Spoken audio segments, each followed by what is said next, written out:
चुका है और ये दूसरा क्लास है। तो जो आदमी पहला क्लास नहीं देखे पहले पहला क्लास देखिए, क्योंकि बेसिक क्वेश्चन सब चल रहा है।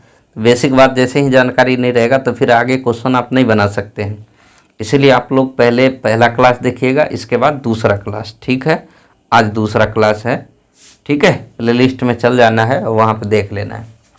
यहाँ पे जो आपको दिया गया है वो A/B 3:4 दिया है और C/A+B 2:9 दिया है और आपको A+B+C का मान पूछ रहा है क्या होगा, यही पूछ रहा है A+B+C का मान क्या होगा।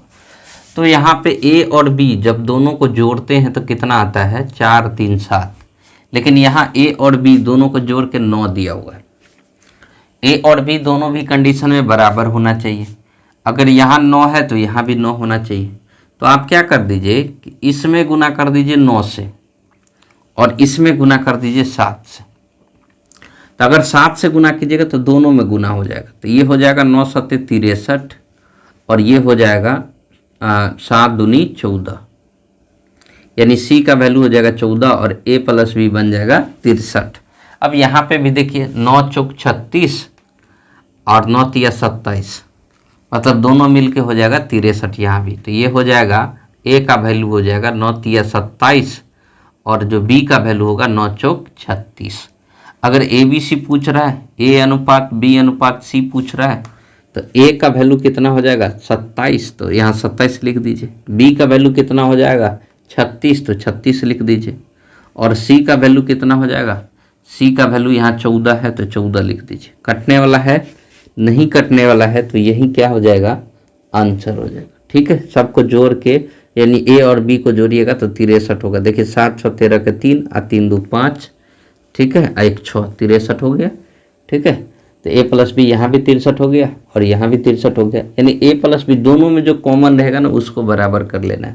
तो यहाँ देखे A+B का वैल्यू 9 था, यहाँ देखे A+B का वैल्यू 7 था, तो इस 9 से गुना कर दिए इधर और इस 7 से गुना कर दिए इसमें, तो बैलेंस हो गया। ठीक है, इस तरह से भी बना सकते हैं कि A/B का वैल्यू दिया 3:4 और यहाँ दिया C/A+B का वैल्यू कितना दिया 2:9।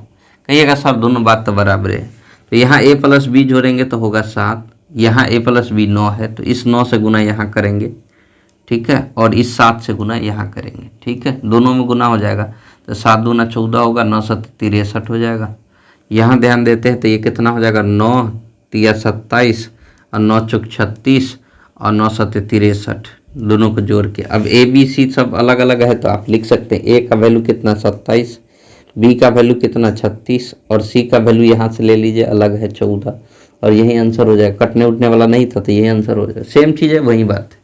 ये क्वेश्चन भी कुछ इसी तरह से है। यहाँ A और B और C का मान दिया हुआ है और A/B/C पूछ रहा है, इसका मान क्या होगा। तो आपको कुछ नहीं करना, बस वही करना है, देखना है कि दोनों में कॉमन क्या है। A/B+C है, यहाँ C/A+B है, कॉमन कुछ नहीं है जी, कॉमन कुछ नहीं है। लेकिन आप देखिए A+B+C तीनों को यहाँ पे जोड़ेंगे तो कितना आएगा 3 1 4 आएगा। यहाँ पे जोड़ने के बाद 4 आता है, यहाँ पर भी A+B+C होगा, सबको जोड़ने के बाद 7 5 12 आएगा। ठीक है, अच्छा 4 को 12 बना सकते हैं, बिल्कुल बना सकते हैं सर। 3 से गुना कर दीजिए, तो इसमें 3 से आप गुना करेंगे, 3 से गुना करेंगे तो ये हो जाएगा 3 और ये हो जाएगा 3 तिया 9 बराबर टोटल हो जाएगा 12।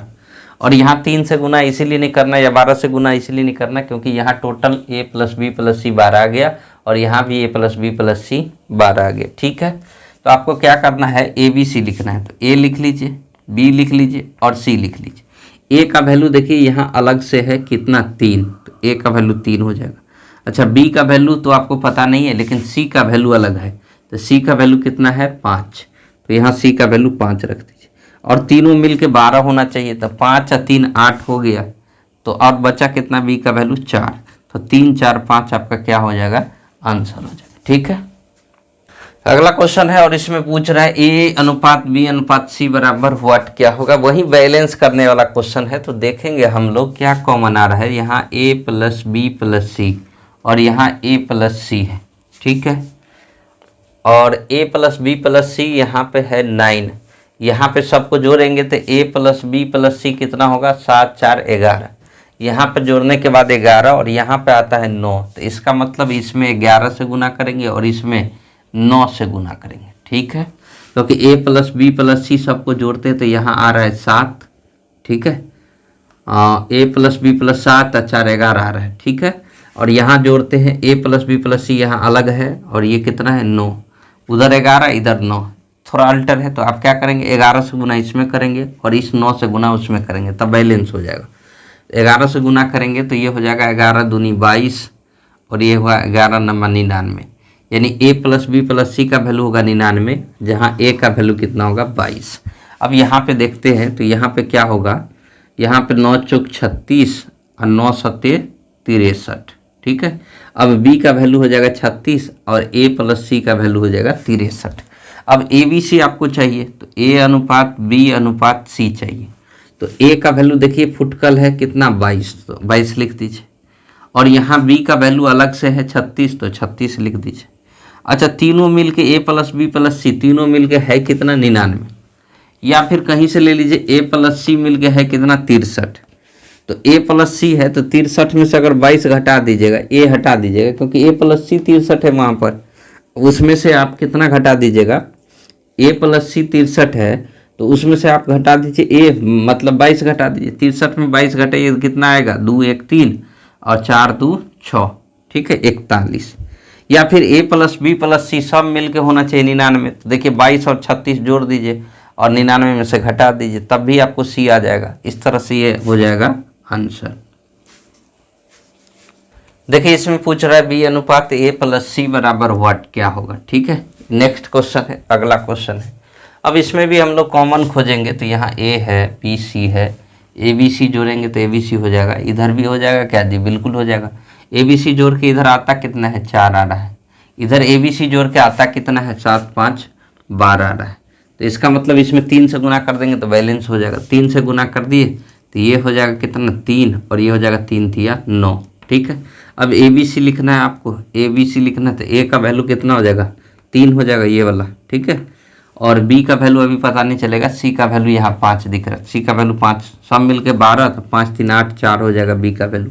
लेकिन आपको पूछ रहा है बी अनुपात ए प्लस सी क्या होगा, तो बी का वैल्यू कितना रख देंगे 4 और ए प्लस सी का वैल्यू क्या हो जाएगा ए प्लस सी यानी 5 3 8 हो जाएगा, 8 हो जाएगा, तो यार 1 अनुपात 2 आपका क्या हो जाएगा आंसर हो जाएगा, ठीक। देखिए ये अगला क्वेश्चन है और इसमें पूछ रहा है ए स्क्वायर अनुपात बी स्क्वायर अनुपात बी सी बराबर व्हाट, ये चीज़ पूछ रहा है। तो कुछ नहीं करना है आपको, यहाँ पे ध्यान दीजिए बी दिख रहा है, बी का वैल्यू कितना 3 दिख रहा है, इसमें बी का वैल्यू कितना दिख रहा है 4 दिख रहा है, यहाँ बी का वैल्यू 3 दिख रहा है, यहाँ बी का वैल्यू 4 दिख रहा है। तो आपको क्या करना है, इस 4 से गुना इसमें कर देना है और इस 3 से गुना इसमें कर देना है, ठीक है। तो थोड़ा सा ये हो जाएगा 4 दूनी 8 और 4 तिया 12, 8 12 का रेशियो हो जाएगा। इधर देखते हैं तो ये हो जाएगा 4 तिया 12, ये हो जाएगा 3 पंचे 15, ठीक है। अब देखिए यहाँ b का वैल्यू दूसरा नंबर पर 12 दिख रहा है, यहाँ b का वैल्यू पहला नंबर पर 12 दिख रहा है, दोनों बराबर हो गया। मतलब जो कॉमन रहेगा ना जी उसको बराबर करना, चाहे तो b बराबर होगा दोनों में कॉमन होगा, या a प्लस बी प्लस सी दोनों में कॉमन होगा उसको बराबर कर लीजिए, या फिर कुछ भी होगा a प्लस सी होगा जिसको कॉमन होगा दोनों को बराबर कर लीजिए। दोनों को बराबर, जो दोनों में मिल रहा है वो बराबर होना। जैसे b मिल रहा था, b यहाँ 3 था, यहाँ b मिल रहा है, b 4 है यहाँ पे, ठीक है।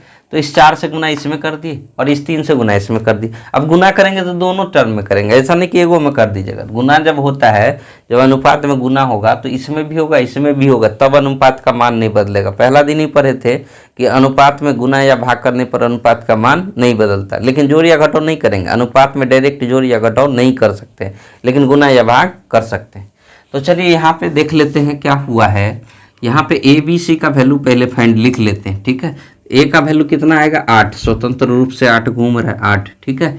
यहाँ बी का वैल्यू कितना आ जाएगा 12, ठीक है, बिल्कुल घूम रहा है। और सी का वैल्यू कितना आ जाएगा 15, सब तो अलग अलग है जी, कोई दिक्कत तो है नहीं। बी का वैल्यू चाहे यहाँ से लीजिए यहाँ से लीजिए, बात बराबर है। तो 8 12 15 हो गया। अब आपको पूछ रहा है ए स्क्वायर, ए स्क्वायर मतलब ए का वैल्यू तो 8 आया, 8 को 2 बार गुना कर दीजिए, 8 गुने 8 अनुपात बी स्क्वायर, यानी बी कितना 12 है, तो यहाँ लिख सकते हैं 12 गुने 12 गुने बी सी अनुपात बी सी, तो अनुपात लिखिए, और बी सी तो बी का वैल्यू है कितना 12, तो यहाँ 12 लिख दिए, और सी का वैल्यू है 15 तो 15 लिख दिए, ठीक है। अब जो कटने उठने वाला है उसको काट दीजिए। जैसे आप यहाँ पे 4 से काटेंगे तो 4 दूना 8, फिर 4 तिया 12, फिर 4 तिया 12 हो जाएगा, ठीक है। और कटेगा क्या जी?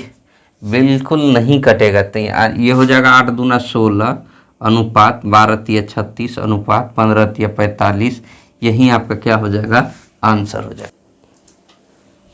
जब देखिए आप पढ़ेंगे हम लोग समानुपात, जब दो अनुपात आपस में बराबर हो जाए तो उसे समानुपात कहते हैं। जैसे दो अनुपात A अनुपात B और ये बराबर हो गया, बराबर या ऐसे देगा तो इसका मतलब भी समानुपात होता है, इसका मतलब समानुपात या बराबर लिख सकते हैं, ऐसे देगा C अनुपात D, ठीक है।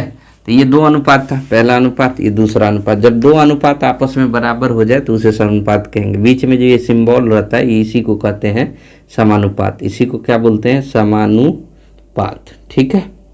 तो आपको क्या करना है, यहाँ पे एक रिलेशन बनता है कि बीच वाला दोनों का गुना जो होता है ना, वो बाहर वाला के गुना के बराबर होता है। ये रिलेशन याद रखिएगा। बी गुने सी बराबर ए गुने डी होगा हमेशा, ठीक है। यानी दोनों बीच वाला का गुना बाहर वाला के गुना के बराबर होगा। इसको ऐसे भी लिख सकते हैं जी, ए बट्टा बी बराबर सी बट्टा डी, ठीक है। यानी ये दोनों का गुना बी गुने सी कोना कोनी गुना होगा, बराबर होगा ए गुने डी। बी गुने सी बराबर ए गुने डी, वही चीज़ आ गया, ठीक है। ये होता है, ये ध्यान रखिएगा हमेशा। देखिए यहाँ पे दिया है x अनुपात y समानुपात y अनुपात z, तो x स्क्वायर माइन अनुपात y स्क्वायर का मान क्या होगा, ये पूछ रहा है, ठीक है। तो आपको क्या करना है, तो यहाँ पे लिख सकते समानुपात मतलब बराबर होता है, तो यहाँ x बट्टा y बराबर लिख सकते हैं y बट्टा z, ठीक है। या बीच वाला का गुना या डायरेक्ट y स्क्वायर बराबर एक्स जेड लिख सकते हैं। अब देखिए कोना कोनी गुना हो जाएगा, यानी y स्क्वायर बराबर एक्स जेड। वैसे हम बताए थे कि बीच वाला का गुना बराबर दोनों साइड वाला का गुना, तो y स्क्वायर बराबर एक्स जेड आप डायरेक्ट लिख सकते हैं। यानी जहाँ पे आपको y स्क्वायर दिख रहा है वहाँ पर आप एक्स जेड रख सकते हैं। तो यहाँ देखिए आप, यहाँ एक्स स्क्वायर है तो इसे ही रहने दीजिए, और यहाँ पे लिख दीजिए y स्क्वायर के बदले कितना? X Z. वाई स्क्वायर के बदले क्या लिख सकते हैं? X Z. अब देखिए इस x से ये x बार में कट जाएगा, क्योंकि दो x था यहाँ पर, तो आपका उत्तर हो जाएगा x अनुपात z। यही क्या हो जाएगा आपका? देखिए दूसरा क्वेश्चन है, इसमें a अनुपात b समानुपात b अनुपात c दिया है, तो a के पावर 4 अनुपात b के पावर 4 का मान क्या होगा, ये पूछ रहा है। तो आपको कुछ नहीं करना है, बीच वाला का गुना यानी b स्क्वायर बराबर होगा दोनों साइड वाला का गुना का बराबर, तो a c होगा। लेकिन यहाँ पर आपको b के पावर 4 है, तो इसका मतलब क्या करना होगा? स्क्वायर करना होगा। तो दोनों साइड स्क्वायर कर दीजिए। जब स्क्वायर कीजिएगा तो ये हो जाएगा b के पावर 4 बराबर, इधर भी स्क्वायर करेंगे तो a स्क्वायर c स्क्वायर हो जाएगा। यानी b के पावर 4 जहाँ पर भी है वहाँ पर लिख सकते हैं a स्क्वायर c स्क्वायर। तो यहाँ पर रहने दीजिए, a के पावर 4 है तो रहने दीजिए इसको। इस b के पावर 4 को लिख सकते हैं a स्क्वायर c स्क्वायर। अच्छा ये a स्क्वायर से कटेगा, कितना बार में कटेगा? a स्क्वायर बार में, क्योंकि a के पावर 4 था, स्क्वायर से काटेंगे तो स्क्वायर बार में कटेगा। तो यानी फाइनली आपका उत्तर होगा a स्क्वायर अनुपात c स्क्वायर, और यही आंसर था। चलिए अगला क्वेश्चन है, इसमें कह रहा है कि इसी संख्या का 1/27 से वही अनुपात है जो कि 3/11 का 5/9 से है, तो वह संख्या क्या है? किसी संख्या का 1/27 से, मान लीजिए वो संख्या x था, उसका 1/27 से वही अनुपात है जो 3/11 का 5/9 से, ठीक है। बिल्कुल यही बात कर रहा था। तो आप क्या करेंगे? बीच वाला का गुना बराबर बाहर वाला का गुना, तो बाहर वाला का गुना करेंगे दोनों को, तो ये हो जाएगा x गुने 5/9 यानी 5x/9 बराबर, दोनों अंदर वाला गुना करेंगे तो 1/27 गुने 3 बटा क्या हो जाएगा? 11। इसको काटेंगे 3 नंबर 27, ये हो जाएगा 9 से 9 कैंसिल हो जाएगा, ये 5 गुना होकर उधर चल जाएगा, तो x का वैल्यू हो जाएगा 1 बट्टा ऊपर में 1 और ये 5 जाके यहाँ गुना हो जाएगा, तो 11 × 5 = 55, तो 1/55 क्या हो जाएगा? इसका आंसर हो जाएगा।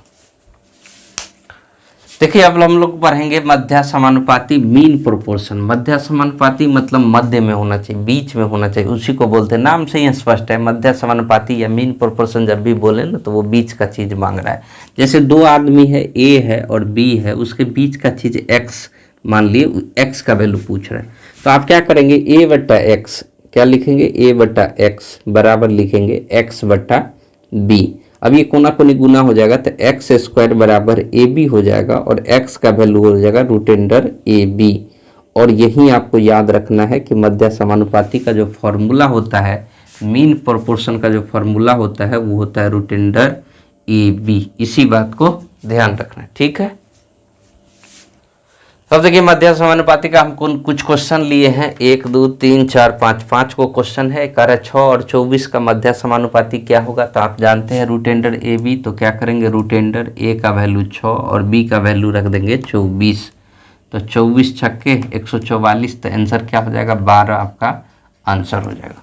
जैसे 4 और 64 का मध्य समानुपाती पूछ रहा है, मीन प्रोपोर्शन क्या होगा। तो आप जानते हैं रूट अंडर ए बी, तो रूट अंडर ए का वैल्यू हो जाएगा 4 और बी का वैल्यू हो जाएगा 64। 4 के बदले बाहर आएगा कितना, 2, 64 के बदले बाहर आएगा 8, तो 8 दूना 16 आपका क्या हो जाएगा आंसर। अच्छा, इसका मीन प्रोपोर्शन पूछ रहा है 6 + 3 √3 और 8 - 4 √3 का मीन प्रोपोर्शन क्या होगा। फार्मूला होता है रूट अंडर ए बी, आप डिटेल में भी बना सकते हैं, नहीं तो फार्मूला भी याद रख सकते हैं।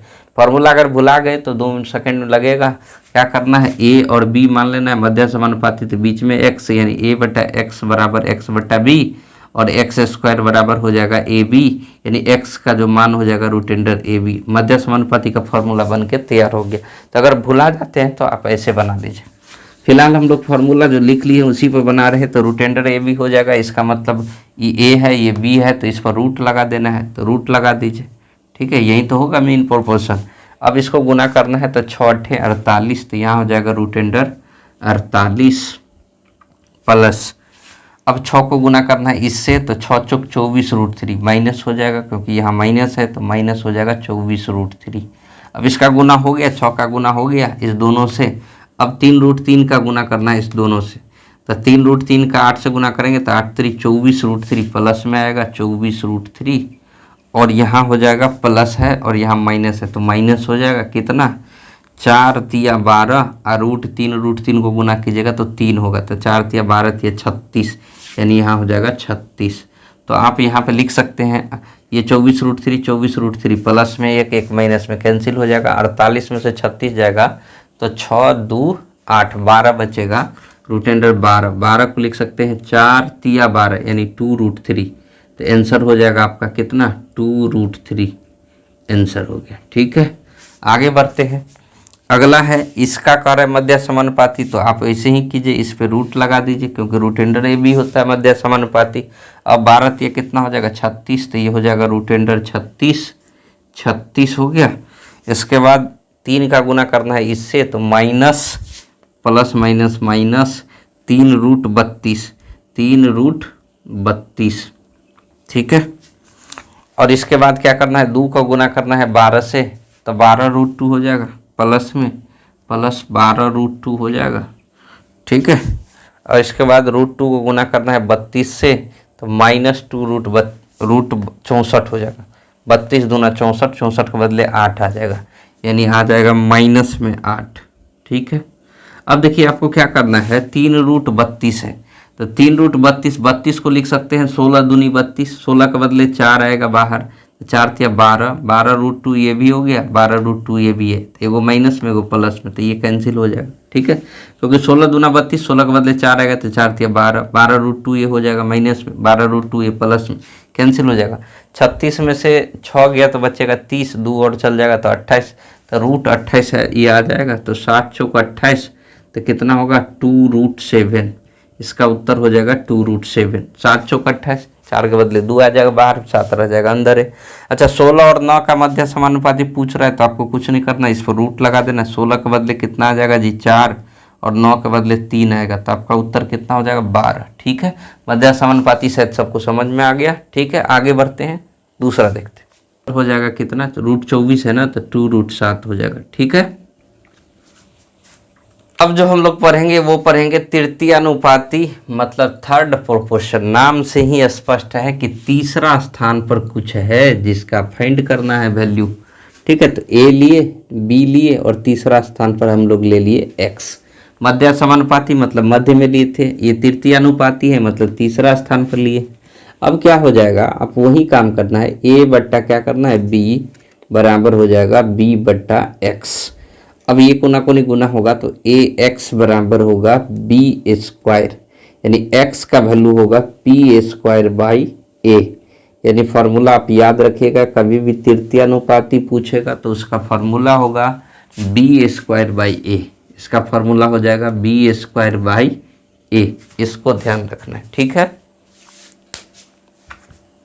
चलिए तो हम लोग क्या कर लिए, तृतीय अनुपाती का कुछ क्वेश्चन ले लिए, 5 क्वेश्चन है। चलिए हम लोग बनाते हैं। फार्मूला तो हमें पता ही है कि बी स्क्वायर बटा ए होता है, तो पहला क्वेश्चन बनाते हैं। बी स्क्वायर यानी 24 गुने 24 बटा ए का वैल्यू कितना हो जाएगा 18, 6 तिया 18, 6 चौक 24, 3 अट्ठे 24, तो यानी 8 चौक 32 क्या हो जाएगा आपका आंसर हो जाएगा। अच्छा यहाँ भी बी स्क्वायर बटा ए, तो 0.48 गुने 0.48 बटा ए का वैल्यू कितना हो जाएगा भाई साहब 0.36, तो ये हो जाएगा 12 तिया 36, 12 चौका 48, नीचे वाला दशमलव पार हो गया, इसको 3 से भाग देंगे, 16 तिया 48, तो ये हो जाएगा 0.16, 16 चौका 64 यानी 0.64 आपका क्या हो जाएगा आंसर हो जाएगा। अच्छा ये पूछ रहा है तो बी स्क्वायर बाई क्या होता है ए, तो बी का वैल्यू होगा ए माइनस बी, तो ए माइनस बी का होल स्क्वायर अब बट्टा ए का वैल्यू हो जाएगा ए स्क्वायर माइनस बी स्क्वायर, ठीक है। तो ए माइनस बी का होल स्क्वायर मतलब ए माइनस बी को 2 बार लिख देना, किसी का होल स्क्वायर है तो उसको 2 बार लिख दीजिए, ठीक है। बटा ए स्क्वायर माइनस बी स्क्वायर होता है ए प्लस बी इंटू ए माइनस बी।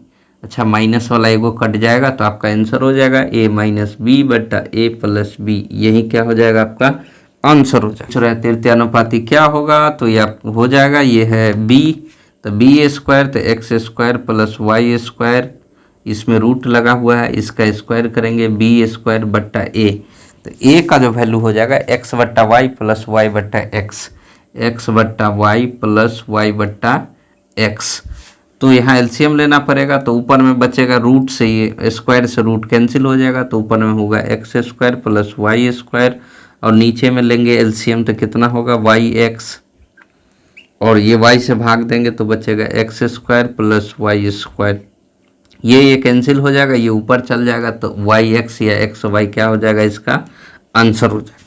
अगला क्वेश्चन है 10 और 25 का पूछ रहा है, तृतीय अनुपाती क्या होगा, तो बी स्क्वायर बटा ए, बी का वैल्यू होगा 25, 25 गुने 25 बट्टा ए मतलब कितना 10, तो 5 दूनी 10 कटेगा, 5 25 कटेगा, 25 पंचे 125 बट्टा 2, यानी आपका आंसर आ जाएगा 62.5, यही क्या हो जाएगा आंसर हो जाएगा। हम लोग पढ़ लिए मध्य समानुपाती, हम लोग पढ़ लिए तृतीय अनुपाती, अब हम लोग पढ़ेंगे चतुर्थानुपाती, फोर्थ प्रोपोर्शन। नाम से ही स्पष्ट है भाई साहब, यहाँ चौथा स्थान पर कुछ है जिसको फाइंड करना है, तो यहाँ हो जाएगा ए, यहाँ होगा बी, यहाँ होगा सी, और चौथा स्थान पर मान लिए एक्स, ठीक है। अब दो को जोड़ा लग रहा है तो आप लिख सकते हैं ए बट्टा बी बराबर सी बट्टा एक्स, यानी ए एक्स बराबर क्या हो जाएगा बी सी, और एक्स का वैल्यू होगा बी सी बट्टा ए। देखिए फार्मूला रटने उठने का ज़रूरत नहीं है, चतुर्थानुपाती का फार्मूला हो जाएगा बी सी बाई ए, इसका फार्मूला हो जाएगा बी सी बट्टा ए, याद रखिए। देखिए इस तरह का फोर्थ प्रोपोर्शन का 5 क्वेश्चन है, चतुर्थानुपाती का 5 क्वेश्चन है। आप लोग फार्मूला जानते हैं बी सी बट्टा ए, तो ये होगा ए, ये होगा बी और ये होगा सी, तो बी सी बट्टा ए। पहला निकालते हैं बी गुने सी, यानी 0.12 गुने 0.3 अब बट्टा ए मतलब कितना हो जाएगा 0.2। क्या निकाल रहे हैं हम लोग चतुर्थानुपाती, पूछेगा 0.2, 0.12, 0.3 का चतुर्थानुपाती क्या होगा, लैंग्वेज यही रहेगा और कुछ नहीं रहेगा, ठीक है। फोर्थ प्रोपोर्शन क्या होगा, तो आपको यहाँ से क्या करना है, दशमलव ये उड़ गया खत्म हो गया, 2 छक्के 12, 6 बार में कटेगा, 0.06 यहाँ पे बचेगा, 2 अंक पर दशमलव, 6 तिया 18.18 इसका क्या हो जाएगा आंसर हो जाएगा, ठीक है। अब इसका चतुर्थानुपाती निकालना है, तो बी सी बाई ए, तो बी का मान 14, सी का मान 24 बट्टा ए मतलब 12, 12 दूनी 24, तो 14 दूना 28, इसका क्या हो जाएगा आंसर हो जाएगा। इसका भी यही करना है बी सी बाई ए, तो बी का वैल्यू कितना हो जाएगा 15, नहीं बी का वैल्यू 8 और सी का वैल्यू 15, तो 8 गुने 15 बट्टा ए का वैल्यू कितना हो जाएगा 6, तो ये हो जाएगा 3 दूना 6, 3 पंचे 15, 2 चौका 8, यानी 5 चौका कितना 20 आपका हो जाएगा आंसर। अच्छा इसका पूछ रहा है तो यहाँ भी करेंगे बी सी बाई ए, तो बी का वैल्यू हो जाएगा 24 और सी का वैल्यू हो जाएगा 30, अब बट्टा ए करेंगे तो ए का वैल्यू कितना हो जाएगा 18। तो 6 तिया 18, 6 पंचे 30, 3 अट्ठे 24 यानी 8 पंचे 40 आपका क्या हो जाएगा आंसर हो जाएगा। इसका भी यही हो जाएगा BC/A, इसका भी हो जाएगा। तो इसका भी करते हैं 5 नंबर क्वेश्चन। तो BC/A तो B का वैल्यू हो जाएगा x + y और C का वैल्यू हो जाएगा x - y बाई A का वैल्यू हो जाएगा x² - y²। अब देखिए यहाँ x + y x - y तो ये भी हो जाएगा x² - y², नीचे में भी हो जाएगा x² - y², यानी कट कुट के कितना आ जाएगा एक आंसर आ जाएगा। ठीक है, ये तो हम लोग अभी पढ़ चुके हैं मीन प्रोपोर्शन, थर्ड प्रोपोर्शन और फोर्थ प्रोपोर्शन। ठीक है, तो मीन प्रोपोर्शन का क्या होता है फॉर्मूला आप लोगों को पता होगा √AB, और ये थर्ड प्रोपोर्शन का फार्मूला होता है B² A और इसका फार्मूला होता है BC/A। इसका स्क्रीनशॉट ले लीजिएगा, वैसे सब फार्मूला आप लोगों को पता है।